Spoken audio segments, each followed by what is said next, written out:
Yo, what is up guys? Delboy here, aka Blue Collar Sports TV. Hopefully you guys are doing well. If you're new here, smash that like, hit subscribe, all of that good stuff. So George Kambosos Jr. defeats Lee Selby by a split decision to become the IBF lightweight mandatory challenger. Of course, Teofimo Lopez holds that belt currently. Now, first and foremost, the result of this fight, split decision, I felt that was very harsh on George Kambosos Jr. I felt he pretty clearly won this fight, to be honest. I was actually watching the DAZN feed for this fight, and I wasn't sure what fight they was watching. I think they scored this fight 8 rounds to 4 to Lee Selby. I mean, to me, Lee Selby was greatly ineffective in numerous rounds of this fight.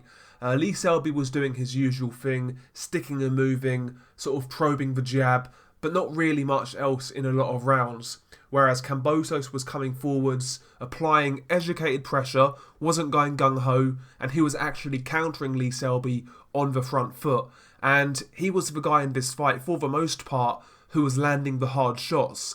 The eye-catching shots came from Kambosos, in my opinion, and like I said, he was the guy forcing the fight in pretty much every single round. Lee Selby definitely won rounds, based on the jab, based on some good counter right hands. But, you know, to me, Lee Selby won about 4 rounds. I scored this fight 8 rounds to 4 to George Kambosos Jr. And, yeah, the memorable moments came from Kambosos in this fight. For example, round 8, I believe it was. In round 8, Kambosos caught Lee Selby with a really good overhand right, bang on the chin, and it hurt Lee Selby. I wouldn't say he was badly hurt, but he was clearly stunned. And interestingly enough, in the round that Lee Selby got hurt, for some reason, they actually stopped the round at 2 minutes. It wasn't even a 3-minute round. They ended the round far too early, which was very interesting to say the least. Was it corruption? Was it incompetence? Who knows? But yeah, Kambosos was the guy who was landing the hard shots, and he finished round 12 really strongly as well, trading with Lee Selby, showing good punch output, and in round 12 as well, he landed another good right hand, which kind of stunned Lee Selby. The only guy who was hurt in this fight was Lee Selby, and yeah, to me, the work was more effective from George Kambosos Jr. Like I said, it wasn't relentless pressure, but he was walking forwards, pushing Lee Selby back, making Lee Selby retreat, and he was landing some really good counters on the front foot. I also felt George Kambosos showed some decent defense at times. He was still getting caught now and again, don't get me wrong, but he was moving his head quite well, slipping the jab, catching the jab on his guard as well. I felt Kambosos, showed some pretty good skills in there.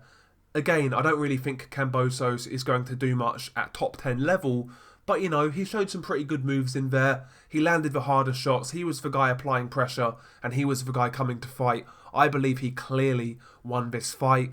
Split decision for me is a bad result. Should be a unanimous decision. And DAZN, this is the second time in a couple of weeks I've heard DAZN call a fight horribly. They was the same with Miguel Vasquez versus Lewis Ritson. I think they scored that fight 10 rounds to 2 to Lewis Ritson. And now again with Lee Selby and George Kambosos Jr., 8 rounds to 4 to Lee Selby. I mean, come on, man. Jesus Christ. But yeah, interesting fight. Never really caught fire. There were some good moments here and there, but it was a slow burner, and it was okay. It was relatively interesting. I enjoyed it for what it is. But yeah, Kambosos becomes the new IBF mandatory, and he is going to fight Teofimo Lopez in the near future if Teofimo doesn't vacate and move up. And quite frankly, I don't really expect Kambosos to give Teofimo Lopez any problems. I think Teo's going to knock him out in the mid-rounds. Is what it is, really, innit? Is what it is. Neither one of these guys would trouble Teofimo, in my opinion. But yeah, share your thoughts below. Beanie Guy Delboy. Peace.